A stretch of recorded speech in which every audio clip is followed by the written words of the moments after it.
तो सुपरमैन के पहले टीजर ने देखो कंफर्म कर दिया कि ये कोई ऐसी सादी सीधी आओ विलन को बजाओ घर चले जाओ टाइप फिल्म नहीं होने वाली। इसमें सुपरमैन की दुकान तो खुलेगी बट इसके अलावा भाई ऐसे ठूस ठूस के कैरेक्टर्स देखने मिलेंगे जो कि आज तक कभी लाइव एक्शन में दिखे ही नहीं। और आज भाई इन सब पे बात होगी, लाइक क्रिप्टो से लेके मेटामॉर्फो तक सबसे जान पहचान करके ही जाओगे। और लास्ट में ये भी बात कर लेंगे कि रियल विलन आखिर है कौन जो कि सुपरमैन को इतनी अच्छी तरह से धो रहा है। लाइक शुरू करते हैं सीधा क्रिप्टो के साथ। लाइक ये भाई साहब भी देखो क्रिप्टॉन के ही हैं, पूरे एल फैमिली के पर्सनल डॉग ही मान लो। सो जब क्रिप्टॉन डिस्ट्रॉय होने वाला था तब ज़ोर-एल ने बेसिकली दो शिप्स बनाए थे, एक तो ऑब्वियसली अपने बेटे काल-एल के लिए और दूसरे भाई अपने कुत्ते क्रिप्टो के लिए। जिसमें से काल-एल का शिप तो देखो सेफली अर्थ पे आ गया बट क्रिप्टो का शिप प्लैनेट के एक्सप्लोजन के इंपैक्ट से ऑफ कोर्स ही चला गया, जिससे ये भाई हमारे सालों बाद अर्थ पे पहुंचे जब क्लार्क एक बेबी से सुपर बॉय बन चुका था। और पहुंचने के बाद क्योंकि ये भी क्रिप्टॉन से ही था तो इसे भी अर्थ के येलो सन से सुपरमैन जैसे तो पावर्स मिले ही, जैसे heat vision, flight, super speed वगैरह। बट क्योंकि भाई ये था आफ्टर ऑल कुत्ता ही तो इसके सेंसेस भाई सुपरमैन से भी और एक्यूरेट बन गए। फिर अगले कैरेक्टर है हमारे कटोरी कट वाले गाय गार्डनर, और इतनी पनौती किस्मत वाला ग्रीन लैंटर्न तुमने देखा ही नहीं होगा। लाइक कॉमिक्स में देखो इनिशियली तो एक पीटी टीचर ही था बट एक दिन जब एबेंसोर नाम का एक ग्रीन लैंटर्न अर्थ पे क्रैश लैंड किया तो उसके मरने से पहले उसको अपने रिंग का रिप्लेसमेंट ढूंढना था। और सरप्राइजिंगली उस टाइम अर्थ पे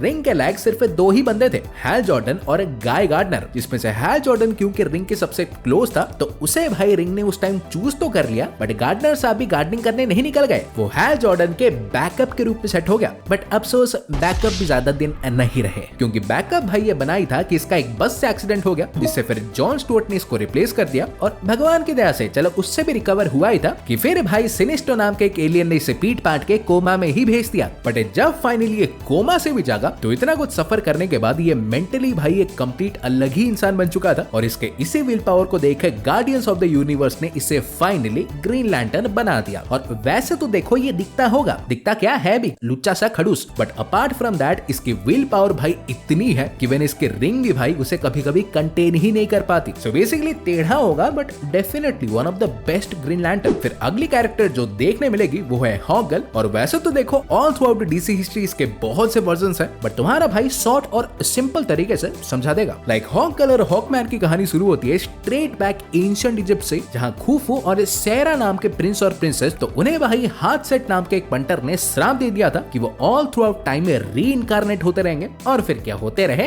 लाइक गोल्डन एज में ये सेरा सैंडर्स और कार्टर हॉल के नाम से रीइंकार्नेट हुए। फिर सिल्वर एज में ये थैनेगार प्लैनेट के एलियंस के रूप में सेरा हॉल और कार्टर हॉल के नाम से देखने मिले। और फिर भाई फाइनली मॉडर्न एज में ये कैंड्रा सॉन्डर्स और कार्टर हॉल के नाम से देखने मिले, जिसमें से कैंड्रा सॉन्डर्स को तुम सुपरमैन में देखोगे और कार्टर हॉल यानी हॉकमैन को तुमने ब्लैक एडम में देख ही लिया होगा। और लगे हाथ भाई इनके पावर्स की बात करूं तो नेथ मेटल नाम के एक सब्सटेंस से इन दोनों को ही पावर्स मिलती है। लाइक ये मेटल भाई उनके फिजिकल स्ट्रेंथ को तो बढ़ाता ही है बट इसके लाइट वेट और एंटी ग्रेविटी नेचर के लिए इनके विंग से लेके आर्मर्स, वेपन्स सब कुछ इसी ही मेटल से बना है। देन अगला कैरेक्टर जो देखने मिल सकता है वो है ग्रॉड द गोरिल्ला। डेली प्लैनेट के अखबार से भाई साहब का टीज मिल गया था। लाइक स्टार्टिंग में तो ये एक नॉर्मल गोरिल्ला ही था बट एक दिन भाई इनके घर यानी अफ्रीका के एक जंगल में एक मीटियोराइड आके गिरा, जिसके एनर्जी से उस एरिया के सारे गोरिल्ले इवॉल्व हो गए। और वो भी सिर्फ ऐसे फिजिकली नहीं, इससे ये हाइपर इंटेलिजेंट तो बने ही, इन्होंने अपना एक पूरा गोरिल्ला सिटी बना दिया बट इन्हें टेलीपैथिक पावर्स मिल गए। साला यहाँ पे ऐसे कुछ गिरता क्यों नहीं। पर अपने दुख से बाहर आए तो वैसे तो देखो ये है एक फ्लैश का विलन बट सोच बिल्कुल भी छोटी नहीं रखते, सबकी लगाते हैं। ये अपने गोल्स को पूरा करने के लिए जो कि मोस्टली वर्ल्ड को रूल करना ही होता है तो उसके लिए ये किसी के भी साथ टीम अप कर सकता है। मतलब फिल्म में अगर लूथर साहब ने भी ऐसे हाथ बढ़ा दिया तो उनके साथ ही निकल लेंगे। देन अगला कैरेक्टर जो देखने मिलेगा और बहुत क्रूशियल भी हो सकता है तो वो है मेटामॉर्फो यानी रेक्स मैसन। लेकिन इनके ओरिजिन तो देखो मून नाइट से थोड़ी सिमिलर लग सकती है बट पावर्स बिल्कुल ही डिफरेंट है, जमीन आसमान। लाइक इस पकोड़े के साथ हुआ गया था कि जो स्टैग इंडस्ट्रीज हमने देखी थी तो उसके मालिक यानी साइमन स्टैग ने इसे इजिप्ट से भाई एक एंशिएंट आर्टिफैक्ट लाने भेजा था और वो भी अपने भाड़े के टट्टू जावा नाम के पंटर के साथ। सो जब ये रेक्स और जावा ऑर्ब के पास पहुंचे तब इस जावा नाम के बंदे ने रेक्स को बिट्रे करके वहां मरने के लिए छोड़ दिया बट ये मरे नहीं बल्कि उस ऑर्ब के रेडिएशन ने रेक्स के बॉडी को मॉलिक्यूलर लेवल पे ऐसा अल्टर किया कि ये मेटामॉर्फो ही बन गए। एक ऐसा बंदा जो कि अपने बॉडी के भाई किसी भी हिस्से को किसी भी एलिमेंट में ट्रांसफॉर्म कर सकता था, वो भी एक झटके से। कि चाय की केटली से लेके गॉडजिला हो, ऑक्सीजन से लेके हाइड्रोजन, कुछ भी बन सकता है। इवन फिल्म में भी आई थिंक ना कि ओनली वो काइजू यही होने वाला है, मे बी स्टार्टिंग में ये लेक्स के लिए काम करता होगा बट एंड में वो कंटेनर वाले सीन में नोटिस करोगे तो शायद भाई यही ही ही एक स्मॉल सन बन के सुपरमैन को चार्ज अप कर रहा था, उसका रिफ्लेक्शन देख सकते हो, और इसीलिए ही सुपरमैन एस्केप कर पाया। देन इसके बाद हमारी अगली कैरेक्टर है द इंजीनियर एकेए एंजेला स्पीका, जो कि वैसे तो पहले कोई और ही बंदा हुआ करता था, बट उसके मरने के बाद उसके जो सीक्रेट वाले नैनो टेक्नोलॉजी नोट्स थे वो एंजेला के कंप्यूटर में आ गए। और क्योंकि ये दीदी ह्यूमन और मशीन के फ्यूजन पे ऑलरेडी एक्सपेरिमेंट्स कर रही थी, तो इवेंचुअली इन्हीं नोट्स को ही फॉलो करके इसने कुछ ऐसे एडवांस्ड लिक्विड नैनाइट्स क्रिएट किए जिसे इसने अपने ब्लड से ही रिप्लेस कर दिया। और फिर क्या, ये लिटरली भाई एक साइबॉर्ग और ग्रीन लैंटर्न का ही फ्यूजन बन गई। ये ना कि ओनली अपने पूरे बॉडी को मेटल से कवर कर सकती थी, बट किसी भी तरह के टेक्नोलॉजी से लिंक करके उसे हैक कर सकती थी। मतलब टेक्नोपैथी और इलेक्ट्रोकाइनेसिस और इन सब के ऊपर अपने नैनाइट से कुछ भी बना भी सकती थी, चाहे किसी भी तरह के वेपन से लेके खुद के क्लोन्स तक, एनीथिंग। और फिल्म में ये मोहतरमा लेक्स के लिए काम कर रही होंगी, तो सुपरमैन की एक्स्ट्रा पीरियड लगने वाली है। बट फिर हमारे अगले कैरेक्टर है मिस्टर टेरिफिक, और ये देखो जितने टेरिफिक हैं इनकी बैक स्टोरी उतनी ही टेरिबल है। लाइक इसने बचपन से ही अपने बीवी बच्चों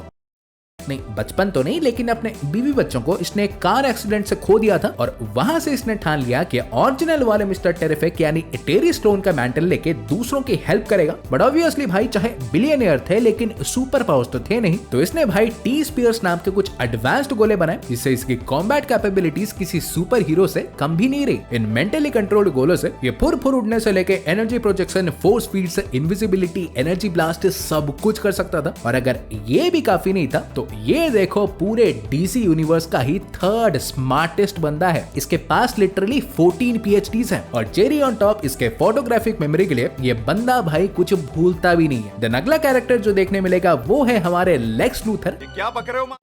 आई नो इनके टकले सर को तुम ऑलरेडी ऐसा कई बार देख चुके हो, बट ये माइकल हॉल्ट वाला अलग ही होने वाला है। लाइक जेम्स गन इस बार इसका एक मोर साइंटिफिक साइड तो दिखाने वाला है। ये सुपरमैन से इतना ऑब्सेस्ड होगा कि उसका एक परफेक्ट क्लोन ही बनाने के पीछे पागल होगा। इवन रिपोर्ट्स की माने तो ये भाई खुद भी सुपरमैन से लड़ते दिखाई दे सकते हैं, मे भी अपने कोई लेक्स कॉर्प के सूट के साथ। बट मेन बात जो ये भाई साहब करने वाले हैं कि फिल्म में यूएस के प्रेसिडेंसी के लिए रन करने वाला है। आजकल सभी टकलों को पावर चाहिए। लेकिन फिर बात करें भाई फिल्म के सबसे सीक्रेटिव कैरेक्टर युगांडा अल्ट्रामैन की, तो ये देखो ऊपर से अल्ट्रामैन ही होगा, बट अंदर से बहुत कुछ हो सकता है। इसका मास्क काइंड ऑफ डूम्सडे की तरह है, नॉट सेइंग डूम्सडे इसमें होगा, बट है उसकी तरह मास्क। फिर रूमर्स भाई ये है कि ये एक्चुअली सुपरमैन का क्लोन बिजारो भी हो सकता है, जिसे लेक्स लूथर ने क्रिएट किया होगा, बट क्योंकि वो सुपरमैन को इससे रिप्लेस करना चाहता है, तो इसके लिए वो उसका चेहरा नहीं दिखा रहा। फिर क्रेडिट टू दिस गाय कुछ पॉसिबिलिटी पैरासाइट के भी है, एक ऐसा सुपरमैन का विलन जो कि अपने भूख के लिए भाई किसी भी लिविंग या नॉन लिविंग थिंग से एनर्जी अब्सॉर्ब कर सकता है। और वर्स्ट थिंग इज उसके लिए तो बेस्ट ही है कि इस एनर्जी से उसकी बस भूख नहीं मिटती, बल्कि उस पर्टिकुलर बंदे की पावर्स और नॉलेज भी इसे मिल जाती है। इवन इस पिक्चर पे भी ऐसे फिर से ध्यान दोगे तो ऑब्वियसली भाई दुनिया में ऐसी कोई हथकड़ी तो बनी नहीं जो कि सुपरमैन को होल्ड कर सके। इसी ने ही सुपरमैन को होल्ड कर रखा है, और वो भी शायद उसी के ही पावर्स को अब्सॉर्ब करके। या तो अगर थोड़ा वाइल्ड सोचे तो एक और पॉसिबिलिटी जो हो सकती है वो है एटॉमिक स्कल। लाइक डेफिनेटली ऐसा सीधा कॉमिक जैसे तो होगा नहीं, लोग फिर बोलेंगे सीधा घोस्ट राइडर को ही कॉपी मार दिया, but what I am saying is कि ये देखो जो भी है उसके पास भाई एटॉमिक स्कल जैसे रेडियो एक्टिव पावर्स भी हो सकते हैं, जिससे ना कि ओनली इसका चेहरा बिगड़ा हुआ होगा जिसके लिए ही ये मास्क पहनता है, बट शायद भाई इसीलिए ही ये सुपरमैन पे भारी पड़ रहा था। बिकॉज अगर तुमको नहीं पता तो सुपरमैन हमारे मैजिक जैसे ही कुछ टाइप के रेडिएशन से भी हाईली वल्नरेबल है, और ये तो भाई रेडिएशन का चलता फिरता पावर प्लांट है। इवन इंटरेस्टिंगली वो जो जायंट सा आईबॉल टीजर में था अभी, तो वो ना कि ओनली एटॉमिक स्कल जैसे ही पर्पलिश था, बट एग्जैक्टली वैसे ही रेडियो एक्टिव एनर्जी भी में फेंक रहा था। सो टू बी ऑनेस्ट भाई इनमें से ये कोई भी हो सकता है, या हु नोस पहली मूवी है तो पैरासाइट, बिजारो, एटॉमिक स्कल सबका एक फ्यूजन ही हो। तुम्हारे क्या विचार है बताओ। वीडियो तुमको पसंद आई हो वीडियो को लाइक करो, वरना लंच में क्रिप्टोनाइट खिलवा दूंगा। और ऐसे रापचिकदार वीडियोस पाते रहने के लिए डीसी हो, मार्वल हो या जो कुछ भी हो, चैनल को सब्सक्राइब कर दो, और मैं तुमसे मिलूंगा एक और वीडियो में। सो गाइस तब तक बाय और टेक केयर।